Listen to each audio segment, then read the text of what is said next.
Amen. J'ai un livre ici, c'est en anglais, mais c'est un livre que j'ai lu il y a plusieurs années, puis je l'ai beaucoup aimé, puis je pensais au thème de la prédication ce matin, puis je me suis dit, je vais l'offrir. Si quelqu'un lit l'anglais, puis si je le prête, j'aimerais que ce soit pas plus que 2-3 mois, OK? Mais lorsqu'on fait des études en théologie, il y a ce qu'on appelle, il y a différents types de théologie, mais il y a ce qu'on appelle la théologie biblique. Puis ça, c'est d'essayer d'étudier la théologie à travers toute la Bible. C'est pas de la théologie systématique, c'est de la...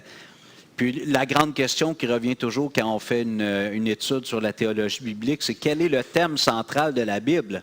Je vous pose la question, selon vous, quel est le thème central qui couvre, qui inclut tous les autres thèmes dans la Bible? Est-ce que quelqu'un veut s'essayer? René ne parle pas pour l'instant. La grâce de Dieu. OK. Comment? L'amour de Dieu, Jésus, la rédemption, l'histoire de la rédemption, d'autres propositions? L'amour de Dieu pour son peuple. OK. C'est toutes des bonnes réponses. Mais évidemment, on étudie puis on se fait notre idée. Moi, j'étais venu à la conclusion que c'était la gloire de Dieu. Le thème qui inclut tous les autres, c'est la gloire de Dieu. Dieu fait tout pour sa gloire. Alors, autant la rédemption que le rachat de son peuple et tout ça. Alors, vous n'êtes pas obligé d'être d'accord, ce n'est pas écrit dans la Bible, mais le thème de cette étude-là, c'est God's Glory in Salvation through Judgment. Alors, c'est un livre de théologie biblique sur la gloire de Dieu, mais ça dit dans le salut à travers le jugement. Alors, si jamais quelqu'un veut me l'emprunter, ça va me faire plaisir, mais je vais te demander de t'engager à me le remettre dans 3 mois. Il ne faut pas que je ne le prête pas pour 2 ans. Puis, il est pas mal à noter, fait qu'il faut être prêt à être distrait avec mes commentaires. Des fois, j'écris « Ah, je pense à Lynn, je suis en amour. » Là, vous avez... Qu'est-ce que c'est ça? Non. J'ai pas mis des comptes. Je pense pas, en tout cas. Si j'en ai mis, là, il était vraiment sous le charme.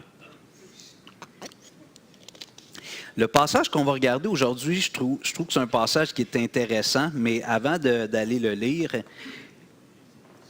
j'ai 2-3 questions pour vous, un peu interactifs. Je vais essayer de les répéter à voix haute pour ceux qui sont à distance, mais première question, je pense que la réponse va être simple et assez spontanée. Levez la main si vous aimez souffrir. Mélanie a levé la main. Okay. Elle aime ça souffrir. C'est un peu, on appelle ça masochiste. Okay. Est-ce qu'il y en a d'autres qui font partie de ce club? Okay. En général, on n'aime pas souffrir. Si on met la main sur un rond chaud ou sur un poêle à bois qui chauffe, en général, on ne restera pas là. On va l'enlever, ça fait mal. Oui, c'est un réflexe. Pas grand monde qui aime la souffrance.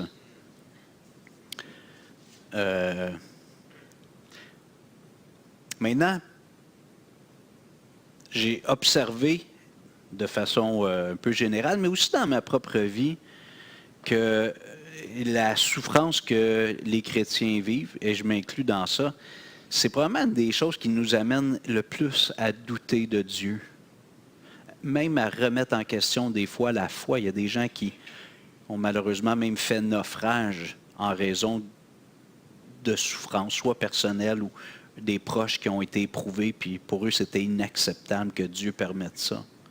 Êtes-vous d'accord avec moi que le sujet de la souffrance, c'est probablement une des choses qui amène le plus de chrétiens ou de pseudo-chrétiens, des chrétiens nominaux, à remettre en question leur foi en Dieu? Et je vous pose la question, c'est ma deuxième question. Pourquoi, d'après vous, est-ce que la souffrance amène les chrétiens, les croyants, à remettre en question des fois des aspects de leur foi ou intégralement leur foi? Est-ce que quelqu'un veut essayer? Pourquoi? Yvonique. OK, mais ma question, c'est pourquoi des chrétiens remettent en question la foi en Dieu lorsqu'ils souffrent? OK, une personne. Ginette. Donc, la souffrance dure trop longtemps, puis là, un moment donné, les gens ne comprennent plus. OK, il y avait Martial, Michel, Nathalie. Martial? Peut-être parce qu'on, des fois, on a un faux concept de ce qu'est la vie chrétienne. La vie chrétienne, c'est pas Dieu donne, puis te guérit, tout ça, ça dépend de tes supposés OK, fait que peut-être une mauvaise croyance, une croyance erronée. Oui, peut-être. Une vie. On s'imagine que la vie chrétienne, c'est un champ de fleurs, que c'est beau. Une chrétienne, c'est la vie. Suivre Jésus-Christ dans le monde avec tout ce qui est problème, c'est souffrant, tout ça. Peut-être. OK. Merci, Martial. Donc, fausse conception, Michel. Moi, c'est de voir le monde souffrir longtemps. Mhm. Quand je prie, moi, avant les repas, c'est donne à manger à tous ceux qui en ont pas. Mhm.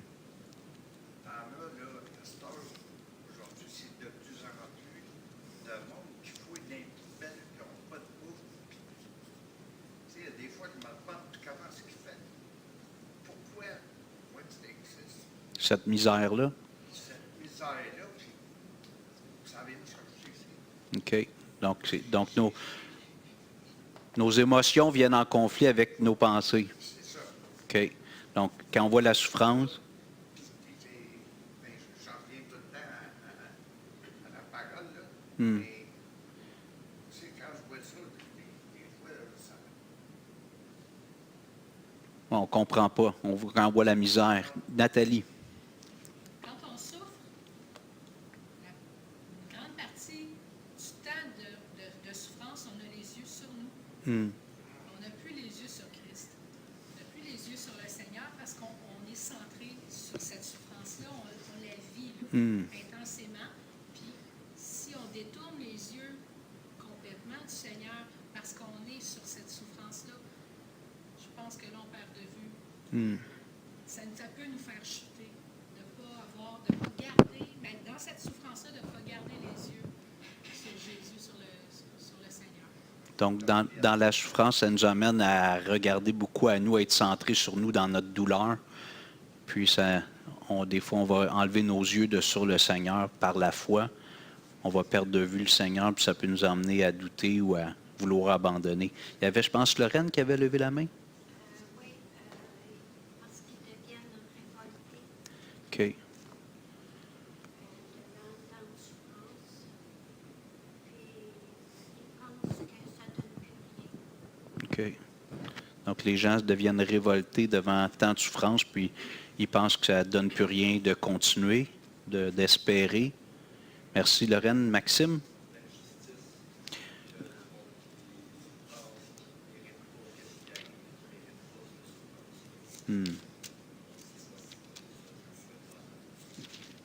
Donc, de penser que c'est injuste, pourquoi telle personne souffre, une bonne personne, puis il arrive. Il y en a d'autres, c'est des tout croches. Des bandits.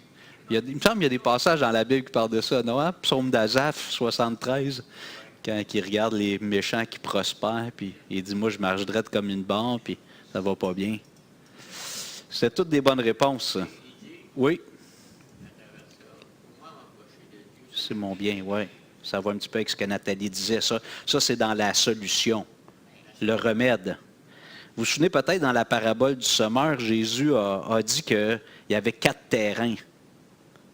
Puis sur les 4, il y en a un qui c'est une bonne terre, les 3 autres, c'est des gens qui finalement ont entendu l'Évangile, mais ça n'a pas produit de fruits véritables à long terme.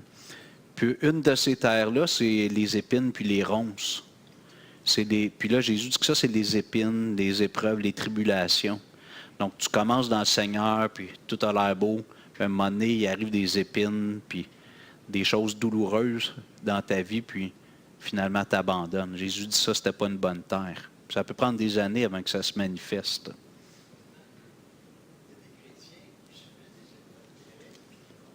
Oui.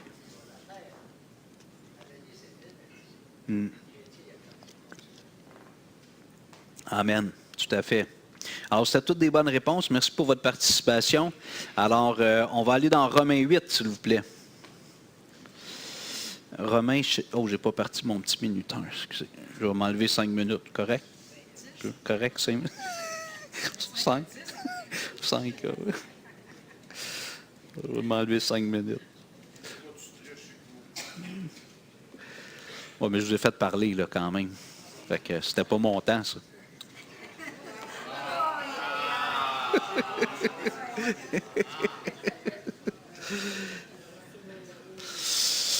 Romains 8, verset 10. Dans le fond, aujourd'hui, on va réfléchir sur le verset 18, mais on va relire le verset 17, puisque, évidemment, étant donné qu'on est des gens très intelligents, on sait qu'avant un verset, souvent, il y en a un autre.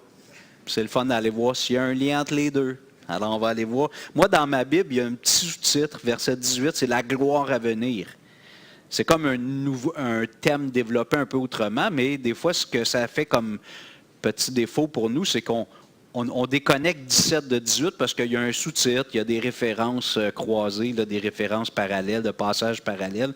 Mais Paul nous dit au verset 17, « Or, si nous sommes enfants, nous sommes aussi héritiers de Dieu et co-héritiers de Christ. » Et là, il ajoute cette phrase, des fois, qu'on aurait peut-être le goût de ne pas lire. « Si toutefois nous souffrons avec lui, afin d'être glorifiés avec lui. » Alors, Paul nous dit on avait parlé de ça la semaine passée, la vie chrétienne implique aussi la souffrance. Jésus a dit, lorsqu'il nous encourage à prier pour nos ennemis, il dit, « Si vous aimez vos ennemis, vous allez être comme votre Père qui est dans les cieux. » Parce que lui, il fait pleuvoir sur les bons et sur les méchants. Il fait lever le soleil sur les bons et sur les méchants. Il y a des...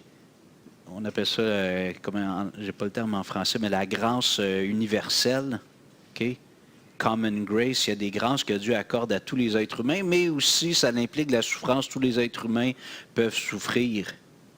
Et moi, je pense que les chrétiens, là je vais me mettre là-dedans, si vous dites non, là, c'est correct, mais je pense que tous les chrétiens, on a un petit peu de croyance dans l'évangile de la prospérité dans notre cœur. On croit quand même un petit peu, sans le formuler comme ça, que si on marche avec Dieu, ça va bien aller. C'est comme si c'est méritoire. Si tu es fidèle au Seigneur, tu marches avec Dieu, tu vas avoir des petites épreuves, des petits cailloux, mais pas des grosses roches quand même. T'sais. Et ça, c'est un peu la croyance de l'Évangile, de la prospérité, ou j'aime dire du bien-être. T'sais, fais ci, fais ça, puis tout va bien aller. Alors, je pense qu'on est tous un peu coupables de ça, de croire dans une certaine mesure à l'Évangile de la prospérité ou du bien-être. Je pense aussi que ça a été mentionné, mais je reviens avec ce que j'avais noté, ce qui nous emmène à des fois à douter de Dieu, puis certains même d'abandonner des fois les voies du Seigneur pour un temps, puis malheureusement pour certains pour toujours. C'est que notre compréhension de la bonté de Dieu envers ses enfants est basée sur notre définition du bien. Mais on se dit, si Dieu veut mon bien, je vais être en santé, ou je n'aurai pas trop mal. Je sais que je vais vieillir, puis je vais perdre un peu des capacités, mais je vais me chercher un emploi, je vais travailler, je vais pouvoir subvenir à mes besoins, me payer un petit peu de loisirs. Puis là, on a comme cette idée-là que c'est ça le bien. Pour nous, le bien, c'est le confort. On associe le bien au confort physique, pas de maladie, au confort matériel, au confort relationnel. Il n'y a personne qui veut notre tête, tout va bien. Mais ce n'est pas comme ça que Dieu définit notre plus grand bien. Et on va le voir quand on va arriver plus loin dans le chapitre 8 au verset 28. Nous savons du reste que toute chose concourt au bien de ceux qui aiment Dieu. Et ce verset-là, 28, vient après ce qu'on va voir dans les prochaines semaines où Paul parle des souffrances. Alors, quand il dit toute chose concourt au bien de ceux qui aiment Dieu, puis on aime se rappeler quand on souffre, on s'encourage, souviens-toi, toute chose concourt au bien de ceux. Dieu est au contrôle, il permet la souffrance, une épreuve dans ta vie, mais c'est pour ton bien. Mais quand ça fait mal, on a de la misère à dire que c'est pour notre bien. Mais notre plus grand bien, les versets qui suivent nous le disent, c'est de nous rendre semblables à Jésus. Le plus grand bien pour chaque chrétien, c'est d'être transformé intérieurement de plus en plus semblable à Jésus. Et Dieu va utiliser tant les choses agréables que des fois des périodes moins agréables pour former le caractère de Jésus en nous.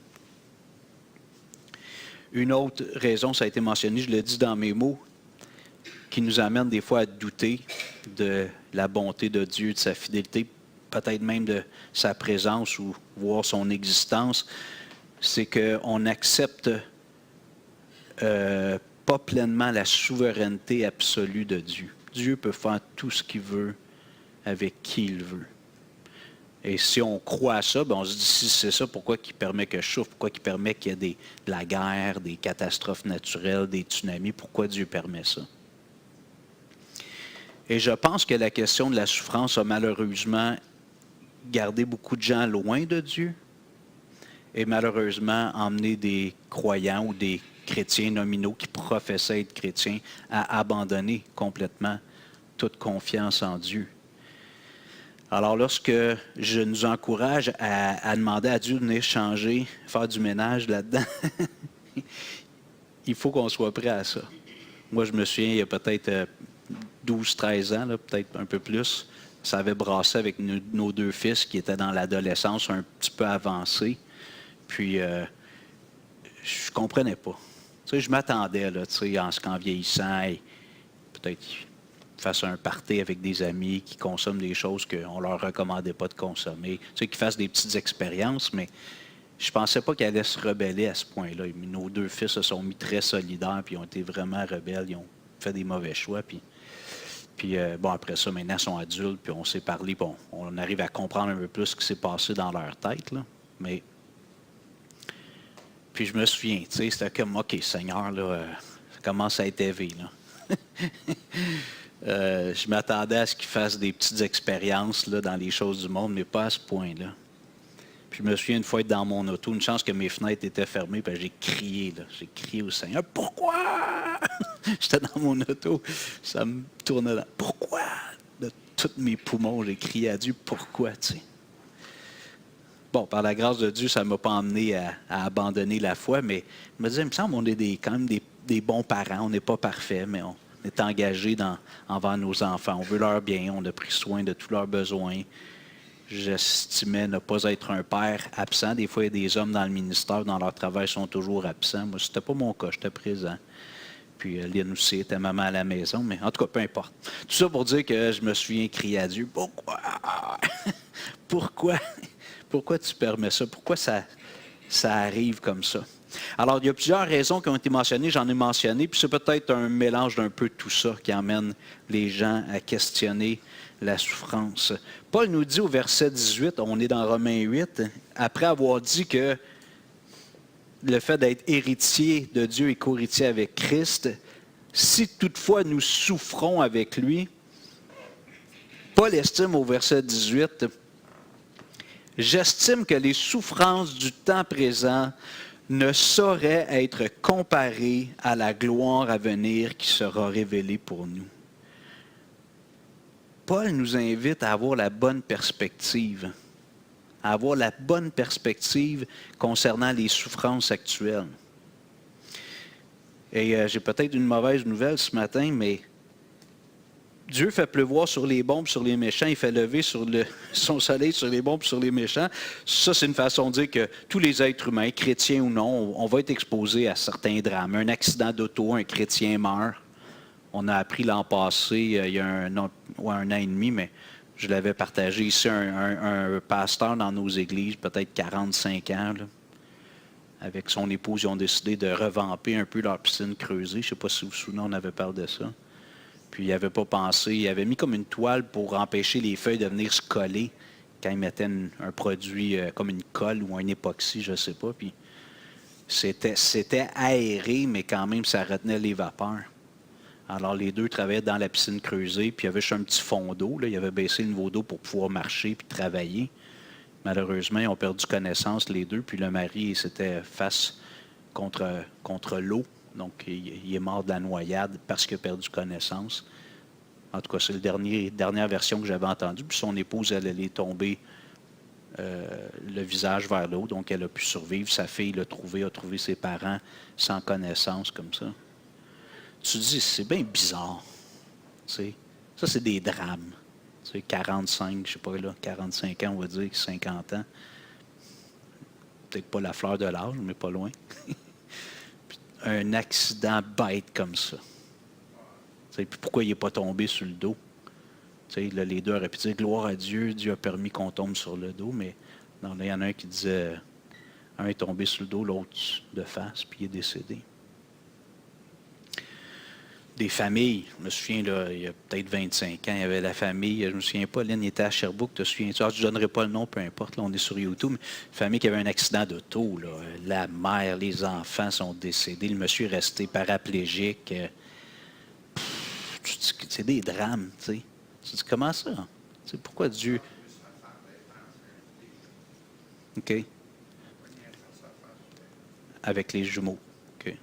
C'est ça. Mais tu sais, ces choses-là, autant les chrétiens que les non-chrétiens, moi, de ce temps-ci, je pense souvent à la guerre, tu sais, avec ce qui se passe un peu partout, là. Puis on est privilégiés ici au Canada parce qu'à part quand il y a eu les guerres de colonisation ou dans cette période-là, tu sais, mais tu as des chrétiens partout sur la planète qui vivent dans des contextes où il y a la guerre, là. Puis tu peux mourir tu sais, stupidement parce que tu es là où il y a une bombe qui arrive. La vie est fragile comme ça, tu sais, puis je me dis, on est vraiment privilégiés si on vit dans un monde un petit peu à part, là. On n'a pas été exposé à ça. Tu sais, les Ukrainiens qui se font bombarder depuis 3 ans, en tout cas, vous connaissez je ne prendrai pas tous les commentaires, excusez. Alors, la souffrance peut arriver, mais nous, les chrétiens, en plus de toute cette misère-là qui est comme universelle, on est chrétiens. Avant, on était chez nous sur la terre, on était dans le royaume du malin, puis sans le savoir, on faisait partie de l'équipe. On était contents, ça allait bien, on faisait comme tout le monde.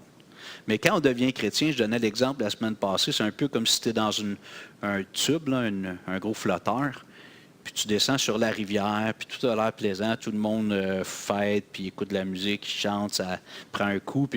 Mais au bout, c'est une chute sans fin qui est mortelle. Et là, quand on devient chrétien, on se rend compte qu'on s'en va là. On dit non. On accepte le Seigneur, il nous tend une corde, puis tout ça, mais là, il faut nager dans le sens contraire. Et là, on découvre, comme on dit, des petits muscles qu'on ne connaissait pas l'existence. On a mal. Alors, d'être chrétien, premièrement, on peut recevoir les souffrances que tout le reste du monde reçoit. Et en plus, on a changé de club, puis on est dans le club qui n'est pas vraiment aimé dans le monde actuel. Jésus a dit, si le monde vous hait, c'est normal, ils m'ont haï. Tu sais, Jésus il dit, si moi, le maître, ils m'ont haï, puis finalement, il n'était pas encore crucifié, mais il est mort. Il dit, imaginez, vous autres aussi, ils vont vous haïr, gang. Tu sais? Fait qu'en plus des souffrances universelles que tout le monde peut vivre, nous aussi, on peut les vivre. Les chrétiens, on n'est pas exempts de ça. J'ai donné quelques exemples, on pourrait en citer plusieurs autres. On a en plus le fait d'avoir changé de club. Maintenant, on est dans l'équipe de Jésus, puis l'équipe de Jésus n'est pas toujours bienvenue, l'équipe de Jésus. Alors, Paul nous dit, on revient au verset 18, Romains 8, peut-être que le sujet n'est pas plaisant, mais si on n'y pense pas, on va se faire prendre. Si on ne réfléchit pas à ça, quand ça va nous tomber dessus, on va dire « Ah, comment ça? » Puis tous les questionnements puis les doutes, alors que si on a une théologie de la souffrance et de la gloire à venir qui est fondée sur les Écritures, bien, ça va nous aider quand ça va nous arriver. Peut-être que les émotions vont nous pousser dans une direction, mais notre théologie, notre vision des gens, on dit « OK, on savait que ça faisait partie des possibilités. » On savait que ça faisait partie des possibilités. Et en Occident, actuellement, sûrement ailleurs dans le monde, mais des pseudo-églises ou des églises qui prêchent un message qui est toujours pour réconforter, puis j'appelle ça des petits bouillons pour l'âme, qui ne veulent jamais adresser ces sujets-là, ils ne rendent pas service à leur monde. C'est pas plaisant. Peut-être qu'il y en a qui sont ici ce matin et vont dire hey, « je ne vais plus là, moi. » Il nous a dit qu'on allait souffrir, puis que les chrétiens, ça peut même être pire. T'sais. Bien, la réalité, c'est que c'est ça. Fait qu'un ami dit la vérité, pas vrai? Il ne fait pas juste te flatter dans le sens du poil. S'il y a des choses à te dire qui sont vraies, même si ce n'est pas plaisant, il va te le dire. Alors, dans les versets 14 à 17, Dieu nous dit que quand on accepte Jésus-Christ, Dieu nous adopte. Même, il rajoute le fait que Dieu nous donne un esprit d'adoption. L'Esprit de Dieu, le Saint-Esprit, vient vivre dans le cœur de chaque chrétien. Et Paul nous dit qu'on est devenu héritier de Dieu et co-héritier avec Christ. Je disais la semaine passée, je prends souvent Elon Musk parce que c'est l'homme le plus riche de la planète. Il y a 15 ans, je disais Bill Gates, mais le gars de Microsoft, là, mais imagine que l'homme le plus riche de la planète t'adopte quand tu es tout petit comme son enfant, puis il dit « Toute ma fortune, elle va être partagée entre vous, mes enfants. » tu sais. Imagine Dieu est infiniment plus riche que Elon Musk ou que l'homme le plus riche de la planète. Alors nous sommes héritiers de ce Dieu, mais cet héritage-là, dans l'ère actuelle, inclut aussi la souffrance. Jésus est le roi des rois lorsqu'il est venu sur la terre. Il était le roi des rois. À quelques reprises, on a voulu le couronner puis le proclamer comme étant le Messie. Puis finalement, après que, je ne sais pas si vous vous souvenez, mais quand Jésus est rentré à Jérusalem sur le dos d'un ânon, les gens jetaient des feuilles de palmier puis les vêtements par terre pour faire un tapis royal. Ils disaient « Hosanna, béni soit celui qui vient au nom du Seigneur ». Puis très peu après, ils ont demandé sa mort. Alors, si Jésus a vécu ça, lui, l'homme parfait, imaginez nous-mêmes, il faut savoir que ça peut nous arriver. Je vous invite à tourner dans Philippiens 1, s'il vous plaît, verset 27.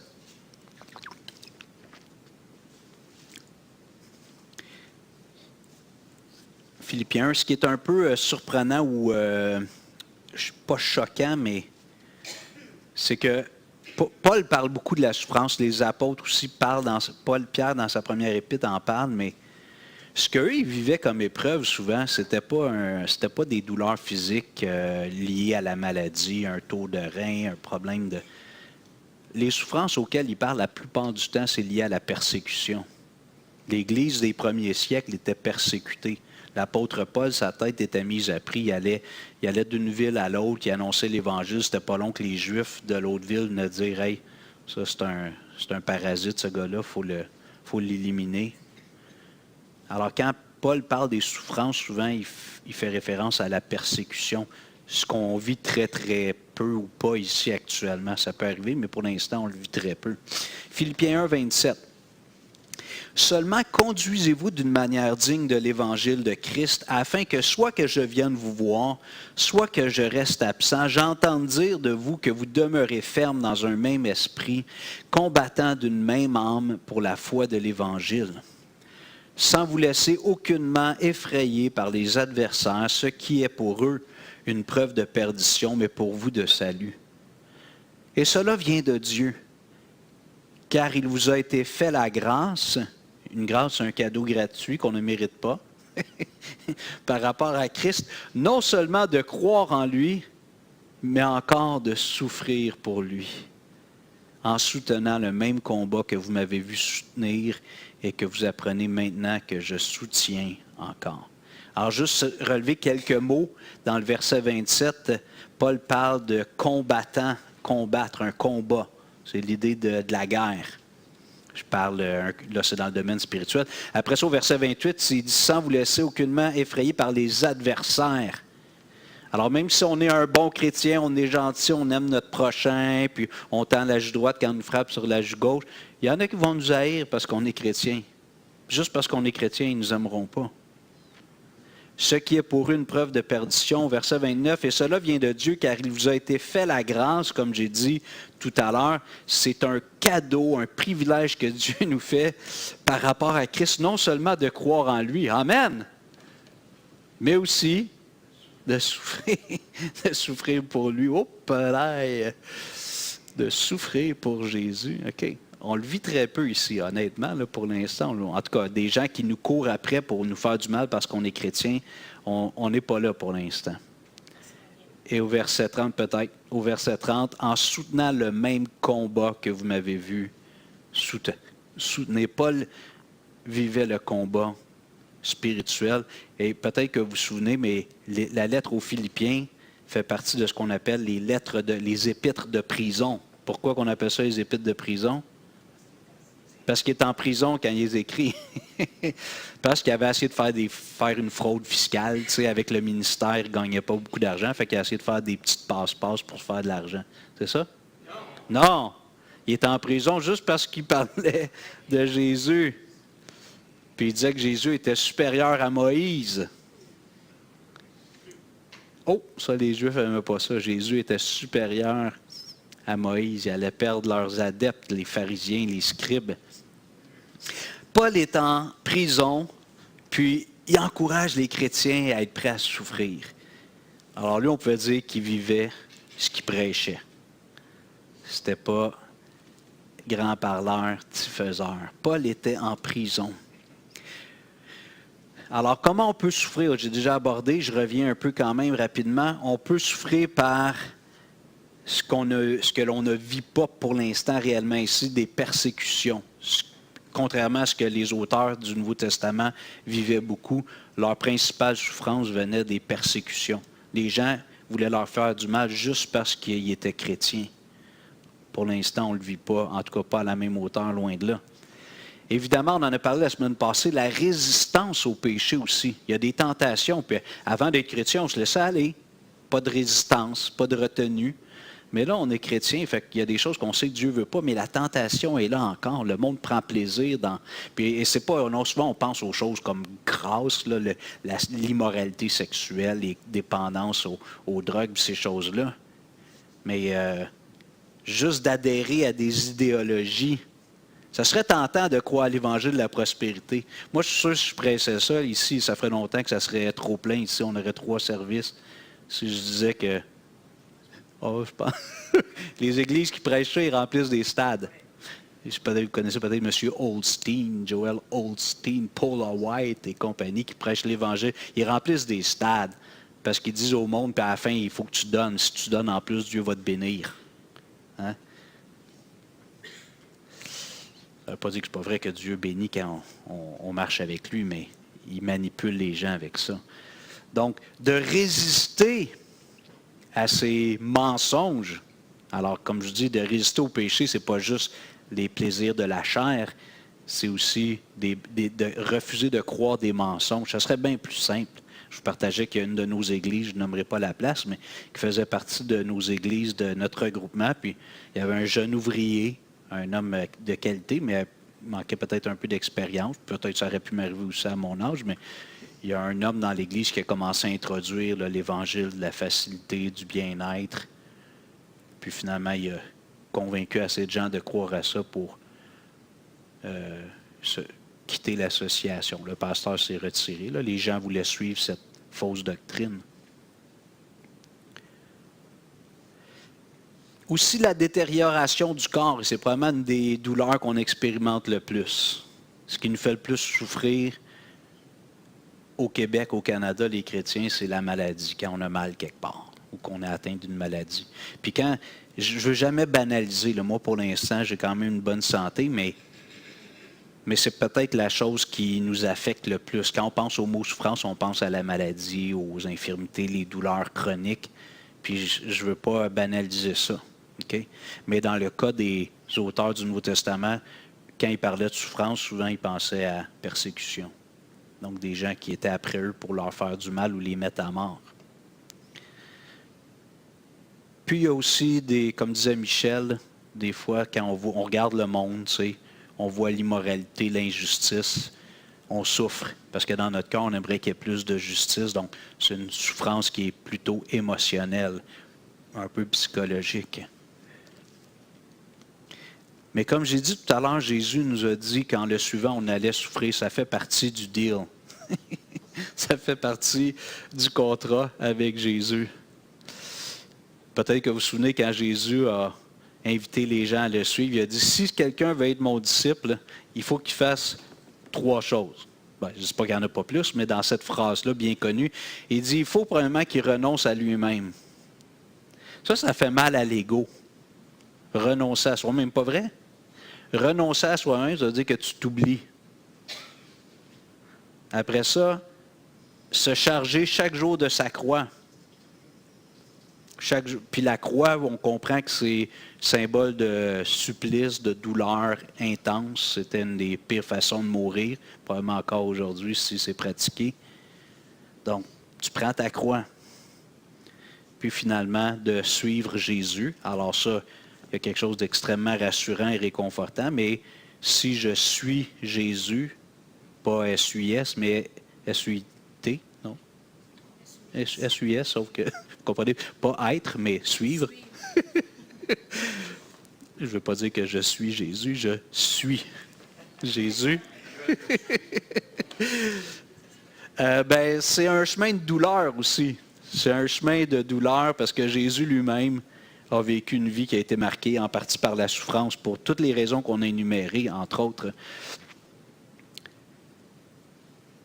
On va aller dans Matthieu 11, s'il vous plaît.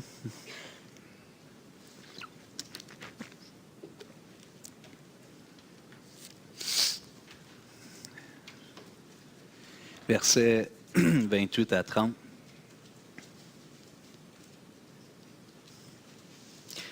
Matthieu 11, 28 à 30.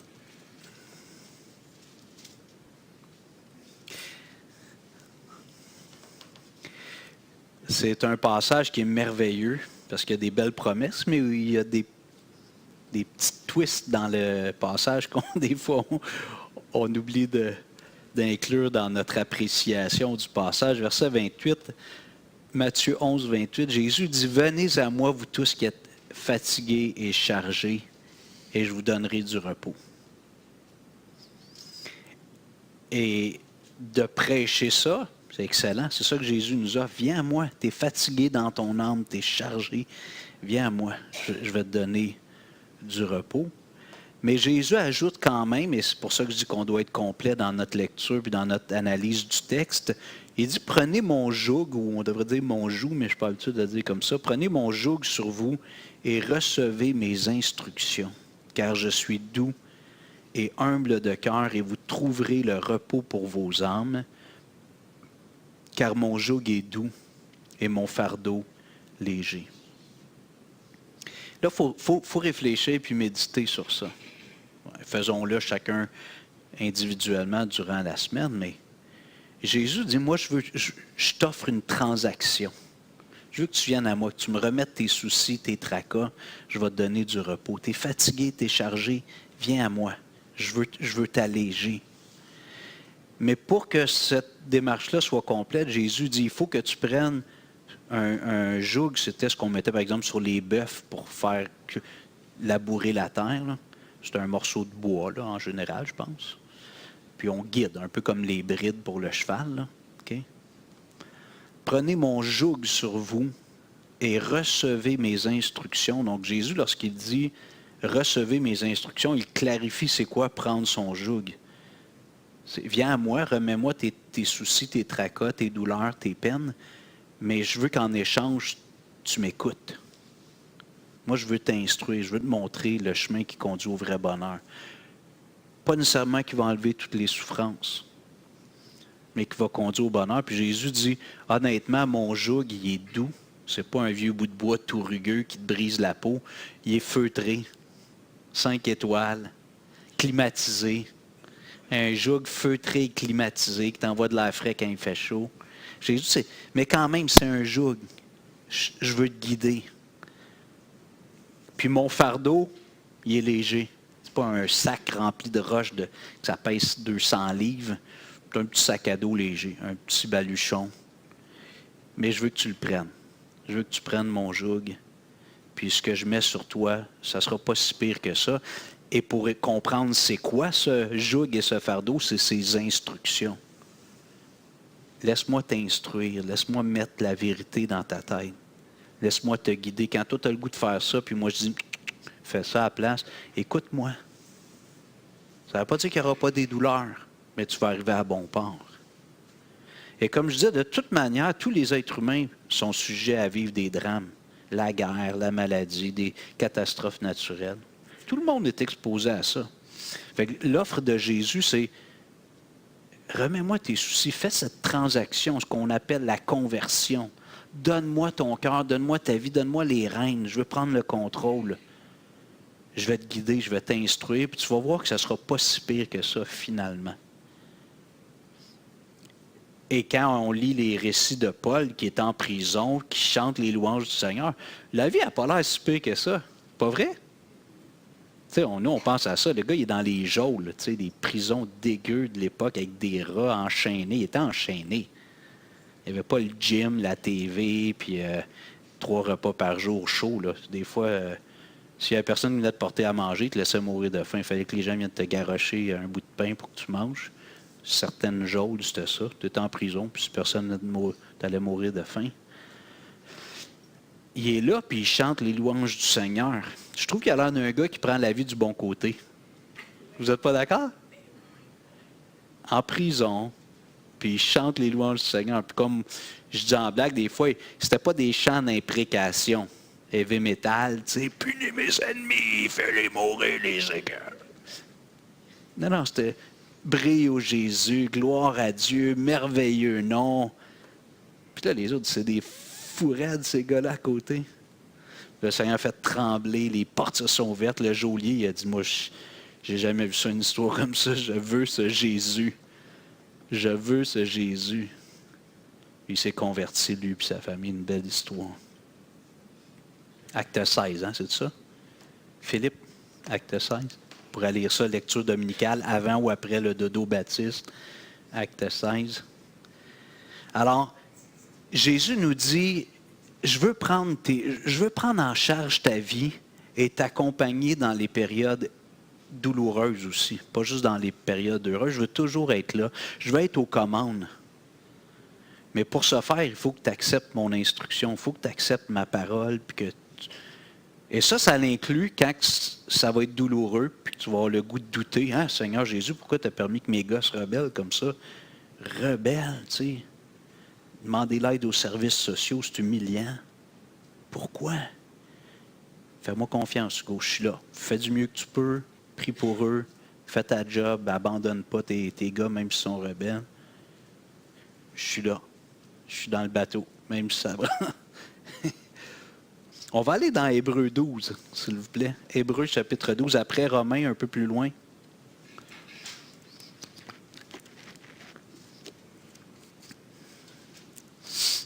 Hébreux chapitre 12.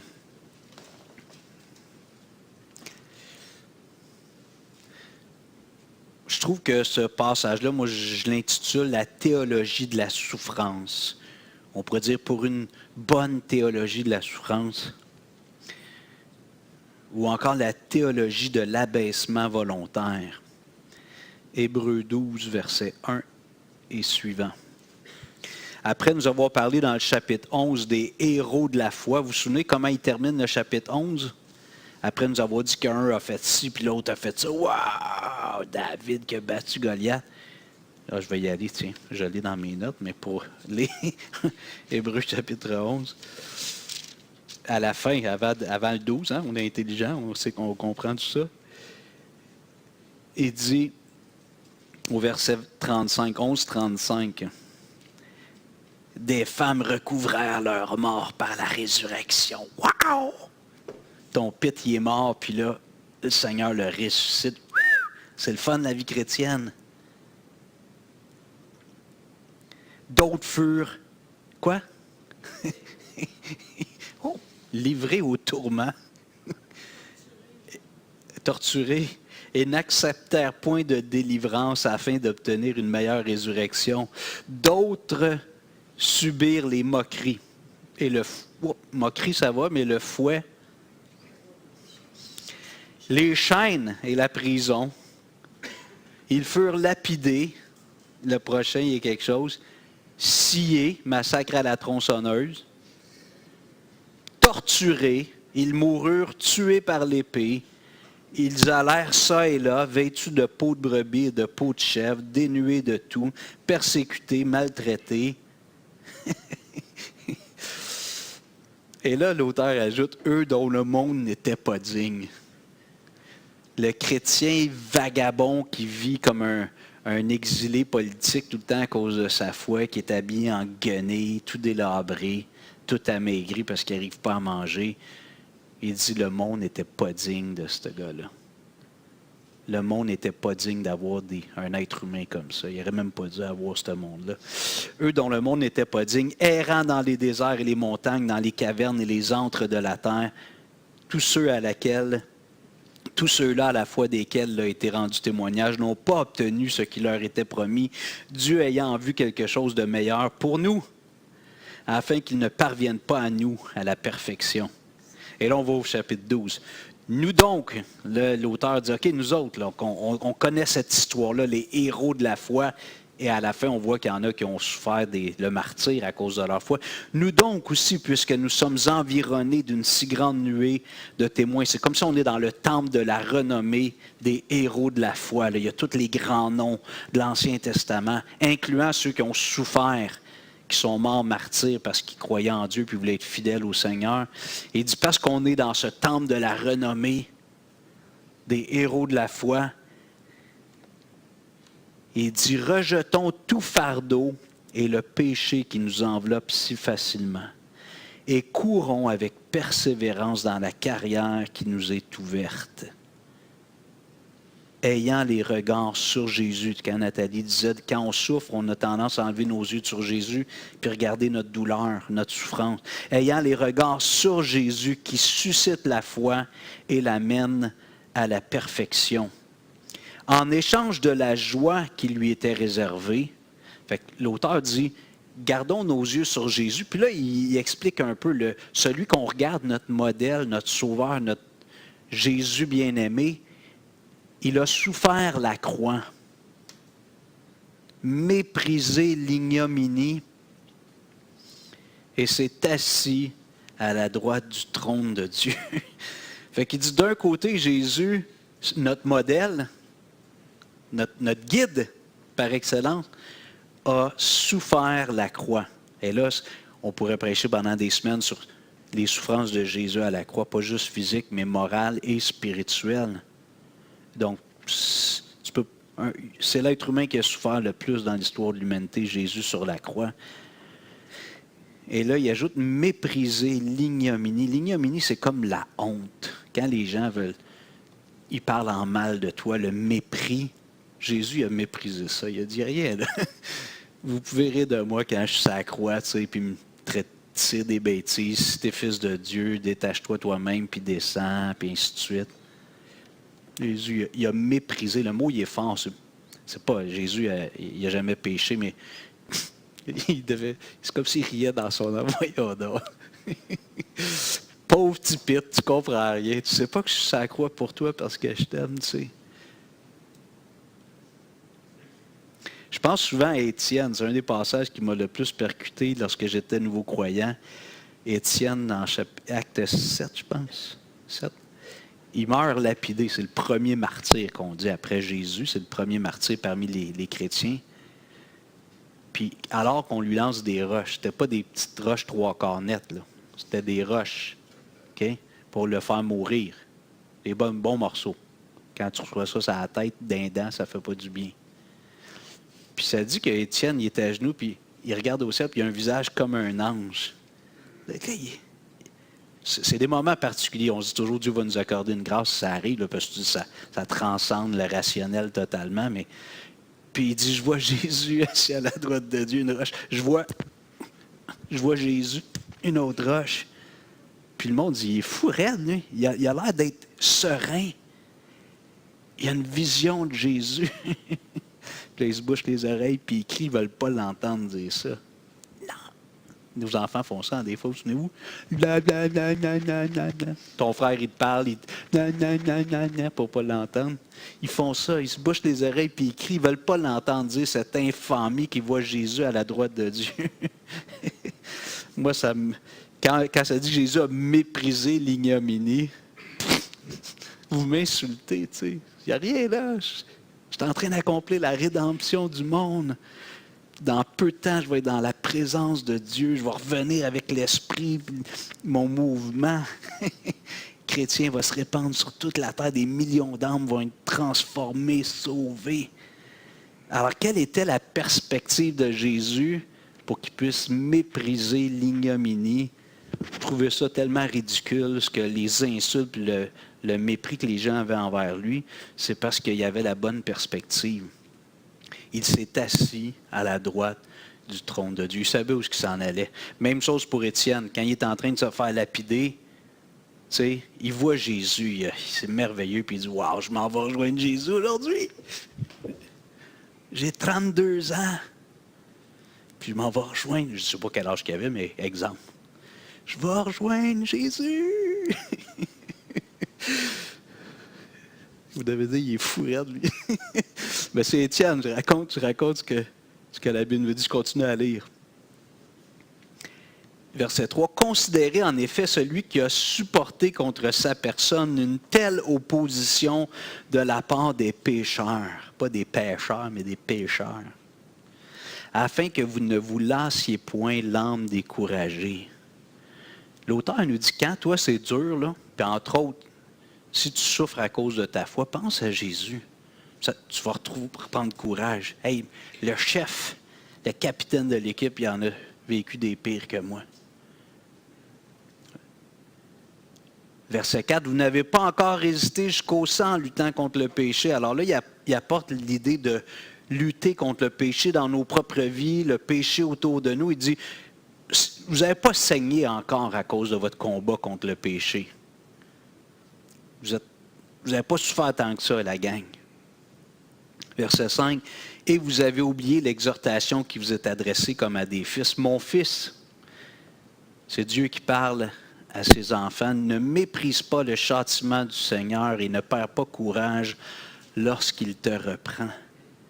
Car le Seigneur châtie celui qu'il aime et il frappe de la verge tous ceux qu'il reconnaît pour ses fils.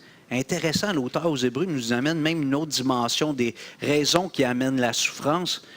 Comme chrétien, ça peut être le châtiment du Père céleste, la correction, l'éducation. Et là, il ajoute au verset 7, « Supporter le châtiment, c'est comme des fils que Dieu vous traite, car quel est le fils qu'un père ne châtie pas? Mais si vous êtes exempts du châtiment auquel tous ont part, vous êtes donc des enfants illégitimes et non des fils. D'ailleurs, puisque nos pères, selon la chair, nous ont châtiés et que nous les avons respectés, ne devons-nous pas, à bien plus forte raison, nous soumettre au Père des esprits pour avoir la vie?